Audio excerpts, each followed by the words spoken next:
Good morning, everyone. It's Kristen from the Creative Space Designs, and I hope you can join me today for a video about some real talk about owning a business, and in particular for me, a paint party business. So I was trying to decide what to talk about today, and I thought that this would be a good, timely conversation because there's some people that follow me that are probably new to the idea of owning a paint party business, and I'm not all that much of a veteran either. I've been doing it for 4 years, and it started off very slowly and progressively, and it's really not something I ever thought I would do. But I am doing it, and it's working for me for several reasons, but it's working for me in the way that I want it to work for me. And so I think that's what's really great about having a mobile paint party business, is that you can have it work at the pace you want it to work. So, but that's not what I wanted to talk about really. It's just something that I think kind of connects with it. So I want to talk about like the mental games that we play with ourselves when we're trying to start something, or when we have a dream about something and we're not quite sure how to make it happen. So if I go back in the files when I was a young person, I always felt drawn to be creative. I loved art. I loved making things. I loved sewing. I loved making earrings. I just loved creating. And I always dreamed that I could do something with that passion to be successful, to have a business or to make money, however that may be. And I held off on that for a very long time, but I think it kind of happened naturally. So I'm going to talk a little bit about that too. Some people go full force into something and other people take a little while to get there. I think I'm in the second category there. I definitely took a little while to get to the point where I feel like I'm doing the thing that I dreamed about. So some things that could hold you back. So these are definitely things that held me back for whatever reason. You know, who am I to think I can do this? I'm just a little old me. You know, I was always a pretty shy person. I still think I am. And so who's going to care about that? Who's going to listen to me when I say, hey, I can do this for you? But you can. Like, if I can, you can. I definitely never thought that this is something that I could do, to have the bravery to do it. And I know that sounds kind of maybe silly for people that are a little bit more courageous than I am, but I think in a way we all kind of hold ourselves back when we're not sure something's going to work out, and we're really putting ourselves out there. And to own a business and to own a creative business to boot, that's definitely putting yourself out there, because making art is putting yourself out there anyway. So then to do something entrepreneurial with that is definitely putting yourself out there.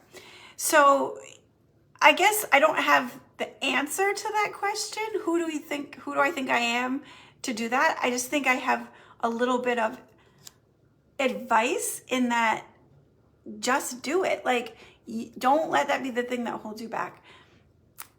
You have some skill, you have some passion, and whatever that is, if you feel drawn to share it, then you should try. It's not going to hurt you to try. It's going to possibly be very successful to try, but you won't know unless you try, right? Another thing that holds you back and definitely held me back was the comparing game. Like, oh, look at all these other people doing this thing, and oh my gosh, they're doing it so much better than I ever could. Like, if these people are doing it, well, who's going to want to come to my thing or buy my product or whatever it is that you're thinking of doing? And again, that's just a wall that holds you back. It's not something that should hold you back, but it definitely is something emotional and mental that does hold people back, definitely held me back for a long time. And then something just clicked in me to give it a shot. And when I did, I was really happy that I did. So again, I don't have the answer for that, but I just want people to know that that is normal. Like, it's not, there's a lot of people that feel that way. The comparing game is out there, especially with the social media world. It's so easy to compare yourself to other people. But, you know, you are you. People are going to like you for you. People like me for me. Some people might not like my style, and some people do. And so the people that don't like my style, they're not my customers. The people that like my style are my customers and come back. So the comparing game is just something that really holds you back, that hopefully you can push that aside and get over that fear of comparison. Another thing that I think can hold you back is to think, well, why should I start? Can this even last? How do I know that this is going to be worth it? Well, you don't, right? We're not mind readers. We can't read the future.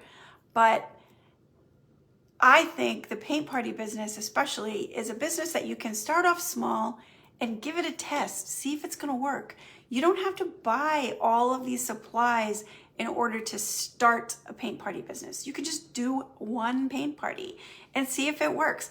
I didn't even register as an LLC for a whole year after I had been doing paint parties. So at that point, after a year, I thought, well, you know what? I'm gonna register as an LLC now. Like, this is really working.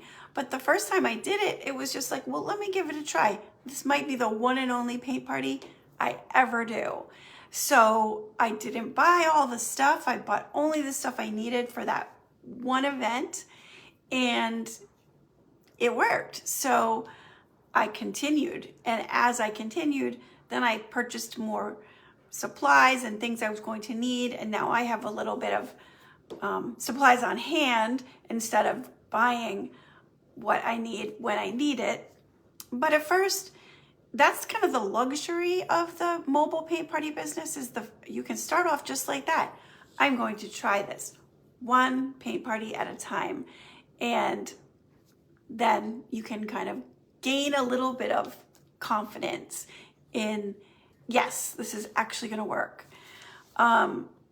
Another thing, and I kind of already touched upon this a little bit, but there are so many people doing this. Why would anybody come to my event? There are a lot of people doing paint parties. There are a lot of people doing mobile paint parties. There are a lot of people that have studios that do paint parties, but they're not you. And this is a big world we live in. There are lots of people near me that aren't going to go to a town maybe a half an hour away to go to somebody else's paint party. Or if they are a half an hour away, but they've come to my paint party once and they like the way I did it, they're going to come back.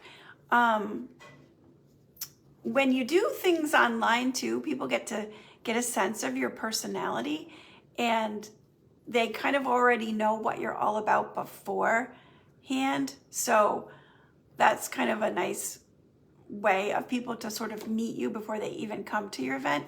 But if you put on a great event, they're going to want to come back.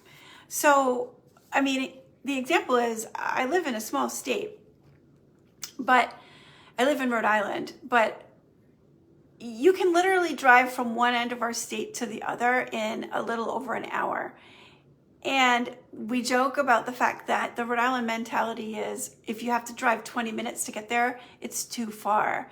So, you know, that kind of works for me, because people around me want to come to my event as opposed to going to, you know, up north to the other end of the state, where there's plenty of people doing paint parties, but, you know, that little bit of a hindrance on the driving is kind of a funny thing. But people are like that the world is big. There's lots of room for you to try it out and see. And plus the online world is very big too. So if you try virtual paint parties, excuse me, I gotta get my water. There's lots of people you can reach. So again, those 4 things I said, those are just mind games that we play with ourselves to hold ourselves back. And they only hold us back. We might think we're being realistic and, oh, here are the cons.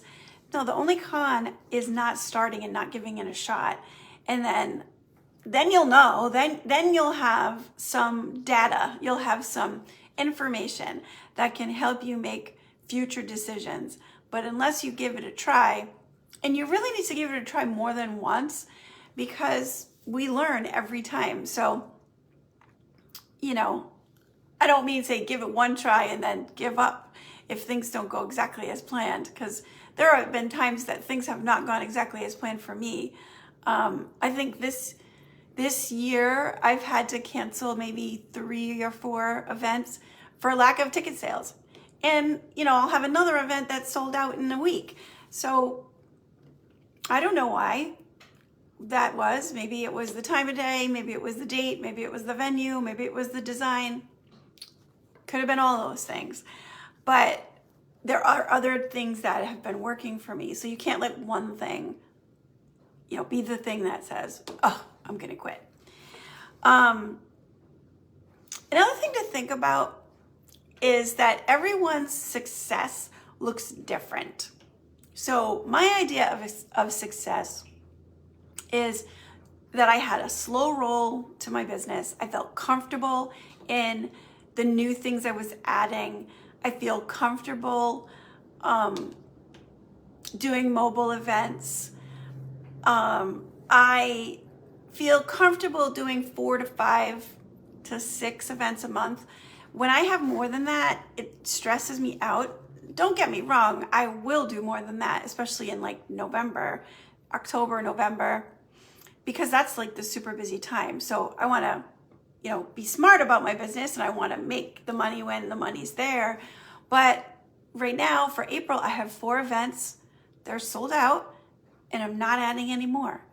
I've had a few people ask me, but I am comfortable.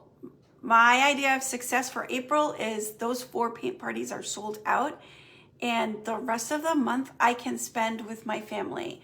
I'm a teacher. I have April vacation. I want to do some fun things. I want to refinish a piece of furniture I have in my house. I have some things I want to do with my time. So I don't feel unsuccessful because I don't have my entire month booked up. I feel successful that I have the luxury of saying, I have the 4 events, they are sold, and now I can spend my time doing other things.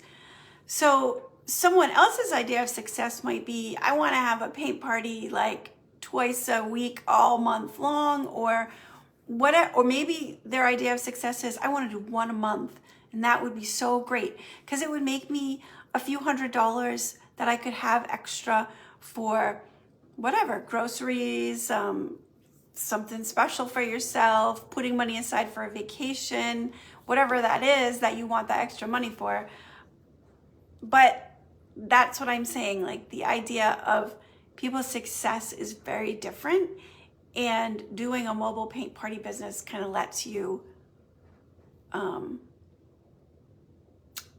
manage that, whatever the idea of success is for you.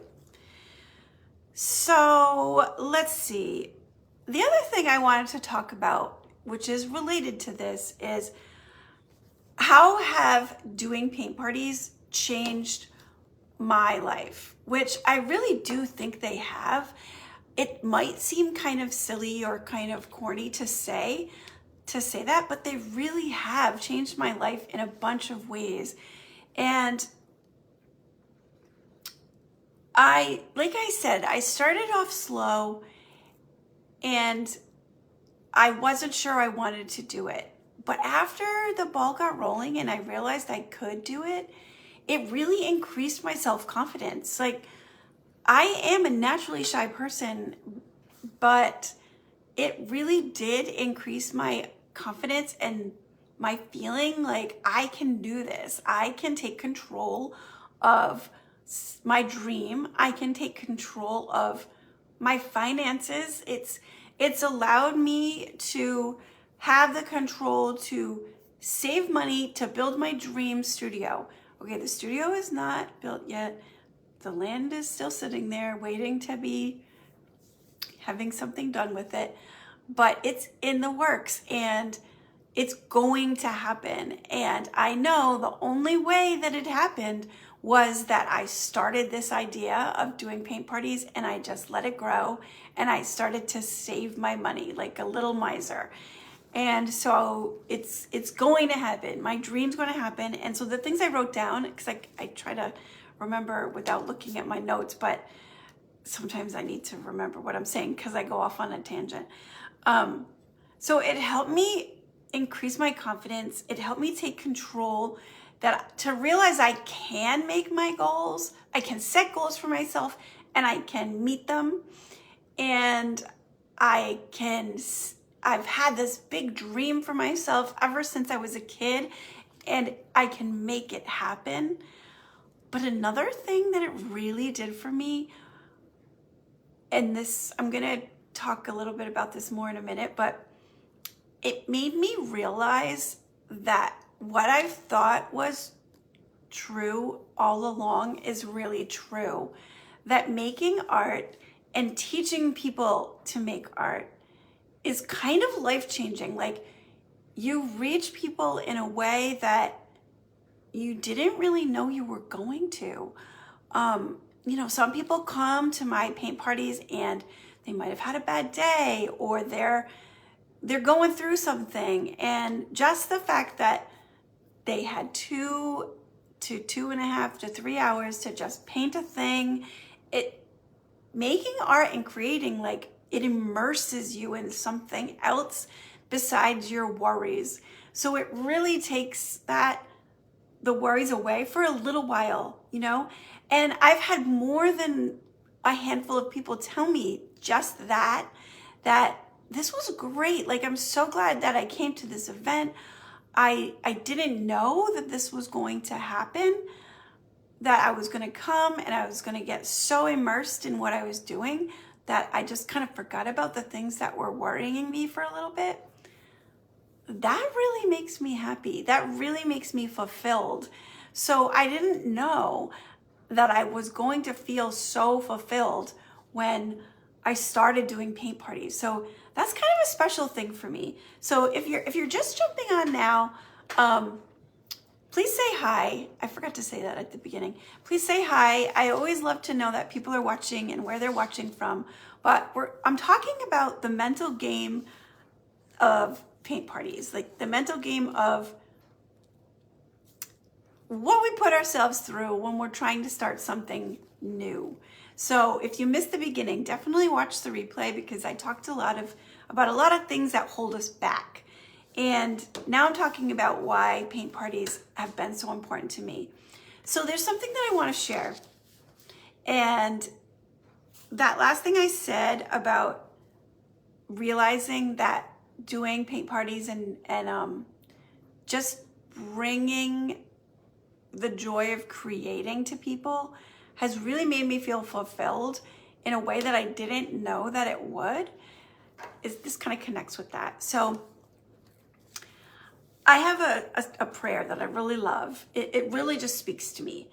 And it's something that kind of I started thinking about,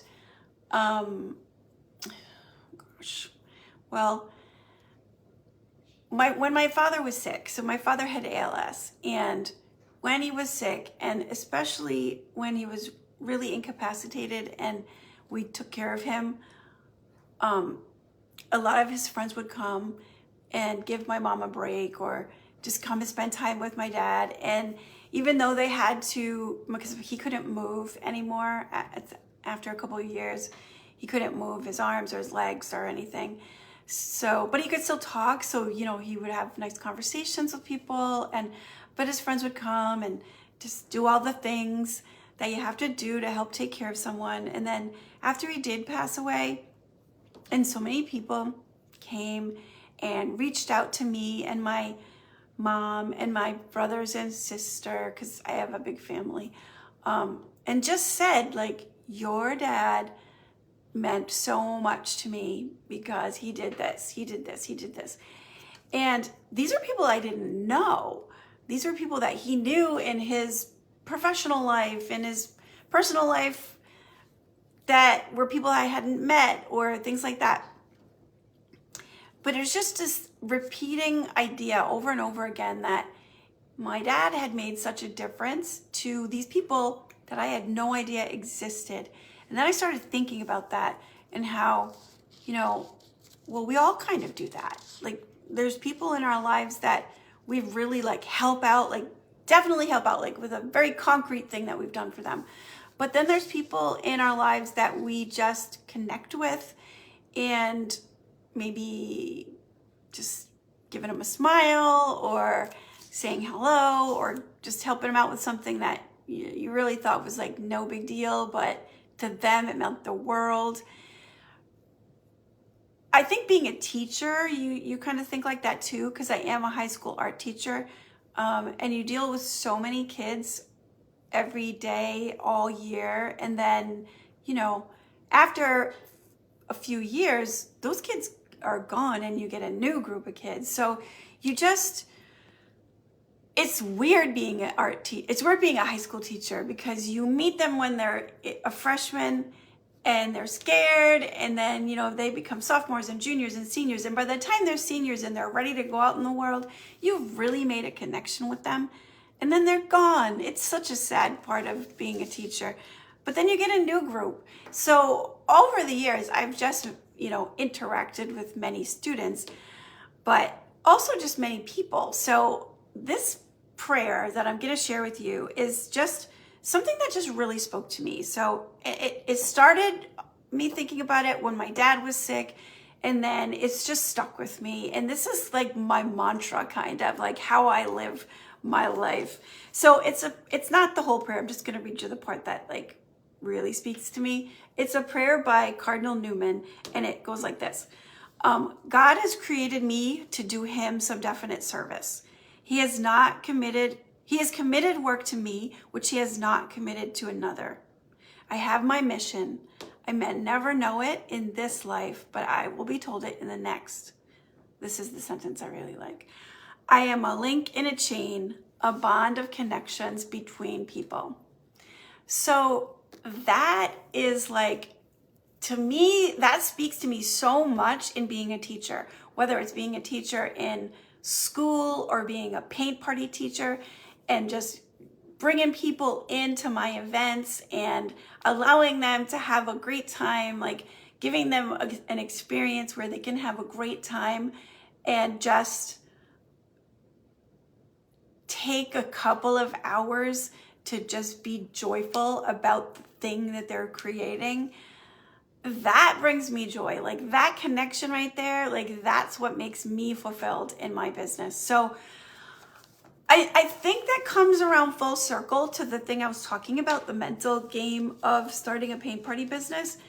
Because if I hadn't started a paint party business, I wouldn't know that that was going to happen.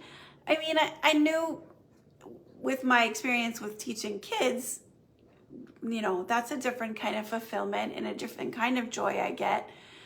But I didn't really know that I'd have that joy and that connection with my paint party guests. And I really do. So if I hadn't gotten over my fears of who do I think I am trying to do this, like everybody else is doing something better than I am, or look at what everybody's doing, like I can't do it that well. There's so many people out there like doing this, like who's going to come to my event? And just that, those fears that we let us hold ourselves back, that we let hold us back.